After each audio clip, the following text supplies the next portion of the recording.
Hello friends, मैं हूं नेहा और ये है Jenny. Welcome to my channel. तो आज मैं बहुत इंपॉर्टेंट टॉपिक पे बात करने वाली हूँ। तो क्या है वो कि जब भी जितने भी पेट पेरेंट्स हैं, डॉग ओनर्स हैं, जब जाते हैं अपने बच्चे को छोड़कर, तो हमारे दिमाग हम कुछ कॉमन मिस्टेक्स करते हैं। जब भी घर से हम जाते हैं तो कुछ कॉमन मिस्टेक्स कर देते हैं, जिसकी वजह से क्या होता है कि हमारा बच्चा बहुत एंशियस रहता है, स्ट्रेस में रहता है और डिस्ट्रक्टिव बिहेवियर भी उसका धीरे धीरे हो जाता है। तो क्योंकि जब हम बाहर जाते हैं तो हमारा सबसे पहले हमारे दिमाग में क्या चलता रहता है कि मेरा जो बच्चा है घर पे वो कंफर्टेबल एंड सेफ हो, ठीक है। लेकिन हम जब छोटी छोटी मिस्टेक्स कर देते हैं तो उस वजह से क्या होता है, बच्चा परेशान हो जाता है। तो वो क्या क्या कॉमन मिस्टेक्स है जो पेरेंट्स करते रहते हैं। तो पहला जो मिस्टेक है वो ये है कि जब भी आप, एक रूटीन होता है हर किसी का, जब आप जाते हो तो आप जब भी घर से बाहर जाओ तो अपने उस जाने कि जो प्रोसेस होता है वो आप बिल्कुल नेचुरल वे में जाओ। मतलब कि आपके बच्चे को पता होना चाहिए, आपके पेट को पता होना चाहिए कि ये रोज़ का रूटीन है, ये जाएंगे तो फिर वापस आना है इनको। हाँ, तो ऐसा आपको नेचुरली करना है। आपको वेरी मतलब एक्स्ट्रा इमोशनल नहीं होना है या कुछ ऐसे वर्ड्स नहीं बोलने हैं जिससे आपका बच्चा स्ट्रेस में आ जाए, क्योंकि आपको पता है कि बच्चा जो होता है, जो भी बच्चा है, ये हम लोगों से बहुत कनेक्ट होता है। आपको पता ही है ये बहुत इमोशनल है, कनेक्ट होता है। तो आप यदि ऐसी कोई भी एक्टिविटीज़ करेंगे तो ये क्या हो जाएगा, ये बहुत ज़्यादा एंशियस रहेगा। जब तक आप नहीं आओगे घर वापस तब तक ये स्ट्रेस में रहेगा। तो इसको इस तरह से गुड बाय करना है आपको हर दिन, की जैसे लगे ये नेचुरल है, this is a natural way, कि रोज़ ये रूटीन एक हिस्सा, जो कहते हैं ना, जैसे वॉक कराना, लंच डिनर, ये सब ये करते हैं तो एक नॉर्मल रूटीन है। उसी तरह आपका जाना भी इनके लिए एक नॉर्मल रूटीन होना चाहिए। इससे क्या होगा, कोई भी डिस्कम्फर्ट बच्चे को नहीं होगी, ये हमें ध्यान रखना है।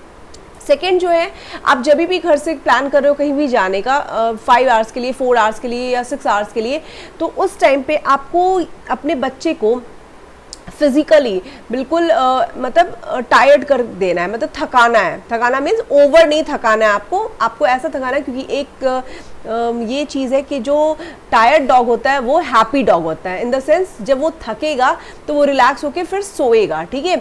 और वो जो डिस्ट्रक्टिव बिहेवियर है, आपके फर्नीचर्स नहीं काटेगा, आपके एब्सेंस में एक्सेसिव बार्क नहीं करेगा, बोर्डम में आके, या फिर डिगिंग नहीं करेगा, इस तरह की जो भी आदतें वो बिल्कुल उसके अंदर नहीं हुई। क्योंकि वो क्या होगा, ऑलरेडी आपने उसको प्ले स्टेशन दे रखा है, या आप बैकयार्ड में ले जाके उसके साथ खेल रहे हो, या वॉक दिया हुआ है, या फिर ट्रैक, मतलब जो भी जॉग करते हैं उनके साथ जॉग पे ले जाए अपने बच्चे को।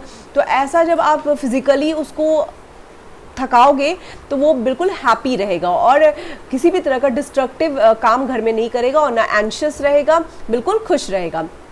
जो थर्ड नंबर पे है वो है, जैसे मैंने फिजिकल बताया, उससे मेंटल स्टिमुलेशन भी बहुत ज़रूरत है हमारे डॉग के लिए।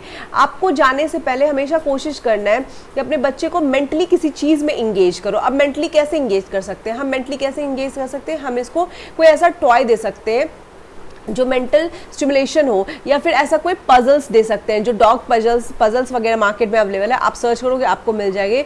या फिर कोई ऐसा फूड बोल, मैंने पहले भी अपने वीडियोस में आपको बताया है, ऐसा कोई फूड बोल दे सकते हो जिसमें फूड्स वगैरह डले हो और उसको वो एक एक करके पिक करके खाए, ताकि वो मेंटली कहीं पे इंगेज हो। जब वो मेंटली इंगेज रहेगा तो वो एंशियस बिल्कुल नहीं रहेगा, स्ट्रेस में नहीं रहेगा और वो बहुत रिलैक्स रहेगा। क्योंकि देखो, जब कहते हैं ना, हमारे यहाँ भी एक स्लोगन है कि खाली दिमाग शैतान का घर, तो क्या होता है, डिस्ट्रक्टिव वर्क करते हैं। उसी तरह इनके लिए भी, यदि ये बिल्कुल माइंड से थका रहेगा, बॉडी से थका रहेगा, तो क्या होगा, आपके जाने के बाद ये बिल्कुल नॉर्मल रूटीन में रहेगा और आराम से रिलैक्स रहेगा, हैप्पी रहेगा और सोएगा, या फिर रिलैक्सली बैठेगा, आपके घर का कुछ भी डिस्ट्रक्टिव काम नहीं करेगा।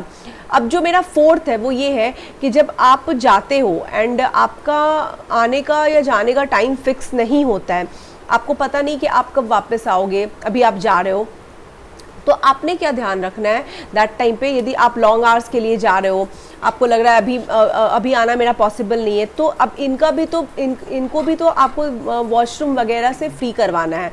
तो आपको हमेशा ध्यान रखना है, आप जब भी कहीं ऐसे जगह पे जाओ जब आपको लग रहा है कि नहीं मेरे को टाइम लगेगा, तो आप अपने बिहाफ पे किसी को छोड़ के जाओ या किसी को बता के जाओ, जो आपके रिलेटिव्स हो, फ्रेंड्स हो, ताकि वो इनको क्विक एक ब्रेक दे सके, पॉटी ब्रेक, वॉशरूम इनको जाना है, सुसु जाना है, तो इन सब का ब्रेक इनको। क्योंकि देखो, अब आप घर पे छोड़ के जाओगे एक्सीडेंटली मान लो ऐसा कुछ हो जाता है तो क्या होगा, ये भी डिस्कम्फर्ट में रहेगा और इसको भी प्रॉब्लम होगी, आप जब घर आओगे तो आपको भी प्रॉब्लम होगी। तो इससे बचने के लिए या तो आप डॉग वॉकर हायर कर लो, आपको ऐसा लगता है कि नहीं मेरे को आने में टाइम लग रहा है, तो आप ऐसा करो किसी डॉग वॉकर को हायर कर लो। उससे क्या होगा कि आराम से ये भी फ्रीली अपना काम करके आ जाएगा और रिलैक्स रहेगा। उसके बाद जो मेरा फिफ्थ है वो ये है कि आपके घर में जब आप घर छोड़ कर जाते हो दैट टाइम आपको ये देखना है कि कोई भी ऐसा अनसेफ एरिया आपके घर में जो है वो डॉग आसानी से एक्सेसिबल ना हो। इसको आप जाने से पहले आप देख लो, आपका किचन में ऐसा कुछ आप शार्प ऑब्जेक्ट्स रखते हो तो उसको हटा दो, या फिर टॉयलेट्स वगैरह आप उसको क्लोज करके जाओ क्योंकि वहाँ क्लीनर्स वगैरह हम लोग रखते हैं। उसके बाद बालकनीज़ वगैरह, यदि आप फ्लैट में रहते हो तो आप बालकनीज़ बंद करके जाओ। आप ऐसा करके जाओ कि आपके नहीं रहने पे आपका बच्चा बिल्कुल सेफ रहे। कोई ऐसा एरिया आप यदि अपने प्राइवेट होम में रहते हो तो आप ऐसे एरिया, कोई भी आपको लग रहा है कि बाहर निकल सकता है, कोई गेट है तो ऐसा गेट जो भी हो उसको क्लोज करके जाओ। या फिर इसी एरिया में आप चाहते हो बच्चा नहीं जा रहा, कहीं कंस्ट्रक्ट हो रहा है आपका घर, कुछ भी है ऐसा वॉशरूम वगैरह एरिया, वहाँ पे आप बंद करके जाओ ताकि आप जब ना हो तो बच्चे को किसी भी तरह की प्रॉब्लम ना हो, ये आराम से रहे बिल्कुल स्ट्रेस फ्री होके। और जब आप भी आओ तो आप देखो कि भाई मेरा बच्चा बिल्कुल कंफर्टेबली एंड सेफ है। तो ये जो छोटे छोटे कॉमन मिस्टेक्स है जो पेट पेरेंट्स कर देते हैं, इसका यदि हम ध्यान रखेंगे तो हमारा बच्चा भी बिल्कुल खुश रहेगा और आप जब घर आओगे तो आप भी बहुत खुश रहोगे और आप जहाँ भी रहोगे तो आपको लगेगा कि बच्चा बिल्कुल कंफर्टेबल एंड बहुत पीस में है। तो आपको ये ध्यान रखना है और इन छोटी छोटी मिस्टेक्स को नहीं करना है हमें। तो आज का मेरा वीडियो यदि आपको अच्छा लगा हो तो मेरे चैनल को आप लाइक करें एंड मेरे इस चैनल को सब्सक्राइब भी करें और अपने फैमिली एंड फ्रेंड्स के साथ शेयर करें। मैं कल फिर एक नए टॉपिक के साथ आपसे मिलती हूँ। Till then bye bye.